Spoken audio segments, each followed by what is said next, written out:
Right, well, we're going to move away from Colle's games now. We've seen what he can do, and we've seen why the opening became popular at the time Colle was pioneering his system.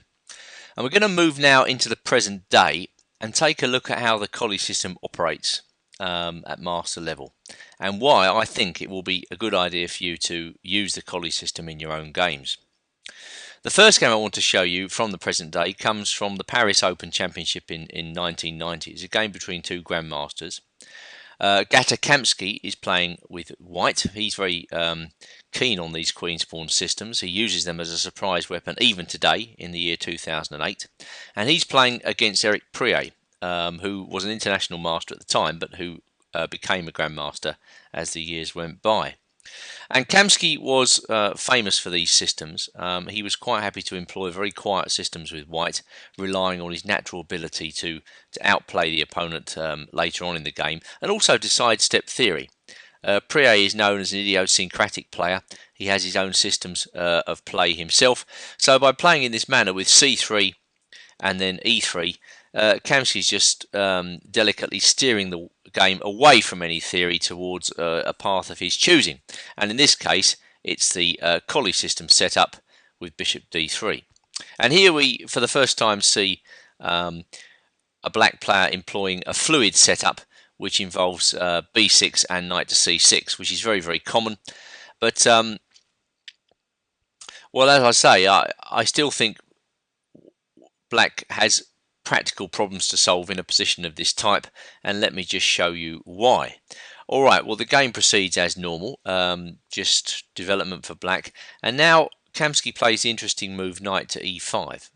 I mean, of course there are other ways to play this position. For instance, white may play queen e2, and if black castles, white can take on c5, black, let's say, recaptures, and now white goes e4. This is another traditional way of playing the position, this type of thing with the coiled spring opening up of e4. Okay, but in this game Kamsky shows an interesting alternative, and one which you should definitely look out for in your own games: the idea of establishing a Stonewall formation. Well, of course, Priet takes the knight. I mean, I think if he plays bishop b7 in this position, this would be a careless slip, yet it's precisely the type of player, a type of move that a club player would make. After bishop b7, white will go f4. And then I think I definitely prefers white's position. For instance, if black castles, white can play queen f3.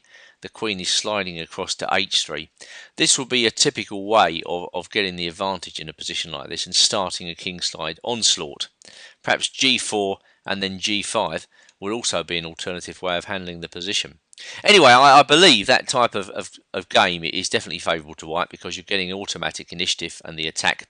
So going back to knight e5, this is why Priet elects to take on e5 and drop his knight back to d7, and now Kamsky reinforces the pawn with f4. So it's kind of like a Stonewall formation.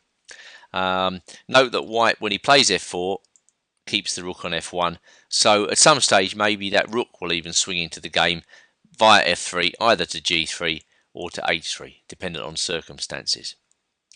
Alright, now black decides to castle. He could play bishop b7 in this position. After that, queen g4 is an interesting move, which more or less forces black's hand. I mean, if black doesn't really want to play the move g6 in this position, so maybe he castles, and then white has a promising attack with moves such as knight f3 or rook f3, or even e4 in this position. This is also a possibility. So anyway, to cut a long story short, Priet castles, and now white plays pawn up to c4, fixing the black pawns in the centre. Going back, white could choose queen h5, that's very direct, and after f5, c4 only then. I think the problem with this move is that the bishop on d3 is unprotected, and this allows black to mobilise his pieces successfully after bishop a6, more or less compelling the queen to retreat to protect the bishop on d3, and now knight b8. And I think this is a good move, a good relocating move. The knight comes to c6, after which there's influence over the whole position. So Kamsky prefers to play c4, not declaring his intentions for the queen just yet, and black continues to activate his pieces by taking on c4 and then playing bishop b7. Right, now a similar position can be reached from the Torre attack. That's to say a line where white plays his bishop out to g5 earlier in the game. There you would routinely see the dark square bishops exchanged. Here you would feel, well, hang on a minute, white's got problems with his queen side, so this explains the move b3. You know, Kamsky is looking forward to the day when the bishop comes to b2, he pushes his pawn up to e4, and then he goes f5. And then the bishop on b2, who knows, could become quite a strong attacking piece as white goes on to full initiative with the idea of f6, should such a position arise. So, despite the fact that white's bishop looks passive at the moment, locked in behind the pawns, there are definite attacking options available based on the plan I've just described. And black decides to counter this by going for counterplay on the queen side, which Kamsky snuffs out by playing a4. Now knight b8.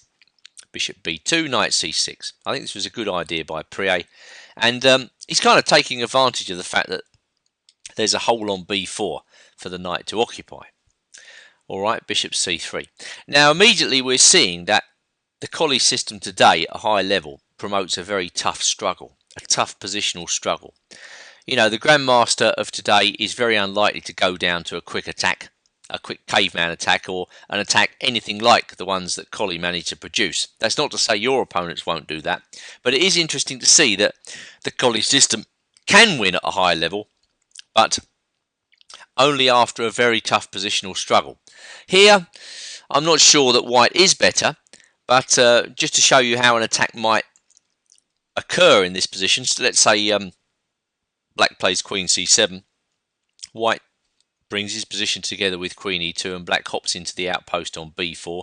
Well, then e4 and then f5 will be one way of starting the attack.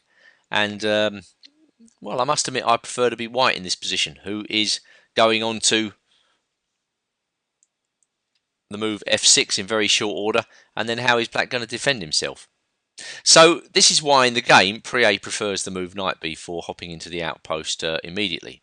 And after queen e2, he goes queen c8, protecting the bishop on b7 and covering the square f5 one more time. White plays e4, planning f5, and now Prié immediately hops in to the outpost on d4. Well, white can't allow that knight to remain on the board, so he removes it. And then a typical Kamsky move, king h1. Well, basically getting out of range of the bishop on e7. That's the piece white hasn't got. So white's got to be a bit careful on the dark squares. That's why Kamsky plays king h1. It really is as simple as that. It all comes down to this business of micro improvement again. I don't think white is winning this position. He may not even be better, but it is an interesting position. I mean, white does definitely have chances against the black king. But before he goes on to thinking about outright attack, he just makes micro improvements, safetying his king, possibly looking forward to a plan like bishop d3 and then f5, and the game continues with white having the initiative. All right, well, it's unclear who's better in this position, but after queen c6 f5, I know I personally would prefer to be white.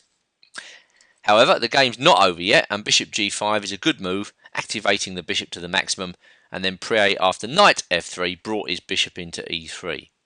And he was hoping that when white took on d4, he could get compensation by taking back and playing queen c5, with a double attack on both d4 and e5. Rook d7 happened. Bishop c8 happened. I mean, I don't think black would want to go in for a pin here. For instance, after bishop c6, rook c7 is surprisingly difficult to get out of. So bishop c8 was played. And now I think the move Prié overlooked, the excellent move f takes e6, sacrificing the exchange. And really this is an offer which black cannot refuse, because, well, obviously if f takes e6, white wins immediately with bishop takes e6 check, king h8, and then very simple win is rook takes f8 check, queen takes f8, and then rook f7 with a winning position. So after f takes e6, black's got to buy the gift with bishop takes d7, e takes d7, and now of course what white is hoping for is that the pawn on d7 is going to be a bone on black's throat, and it's going to jam up the rooks. The point is that when you're the exchange up, you've got a rook, he's got a minor piece. You want to have open lines for your rook. Well, as long as the d file remains closed and black can't get open files for his rooks, white is going to be better, because that d pawn is going to jam black up completely, which explains the next few moves, with black attacking the d pawn and then white reinforcing it for all he's worth, even to the extent of allowing black to take on e5, and then white takes on a6. And now, of course, white can defend the pawn on d7 from b5. Well, Prié continues trying to open up lines for his rooks with f5. Kamsky checks, setting up back rank possibilities, takes on f5, I don't think that could be avoided, and then nails down the pawn at d7.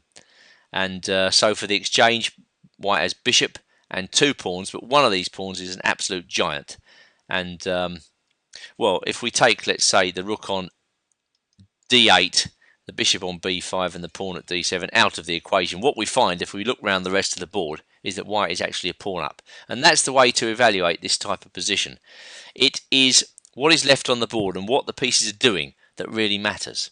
And I think, well, the pawn on d7 is stronger than the rook on d8, and black is completely tied up. So Prié had some problems in this position, organising himself. He tries g6 to free up the king, so there are no back rank tricks, and white does likewise. Just a tidying up of the position, a micro improvement, h3. Black brings his king up, and now white plays the queen back to d2, possibly with ideas of rook e1 in mind. Black plays rook f7, covering the 7th rank. White goes rook e1 as expected, and now black plays the most intimidating move, looking move available, I should say, queen to g3, getting close by. White is on the ball, queen d4 check. Always a good idea to centralise pieces in a position like this if you can. King goes to h6, and then rook d1. Again, a very awkward move for black to meet, just connecting the pieces. Everything's protected now, and so it becomes increasingly difficult for black to see decent moves in this position. He tried rook e7. Queen comes to f6. Queen goes to e3. Rook comes up to d4. Rook h4 is a winning threat.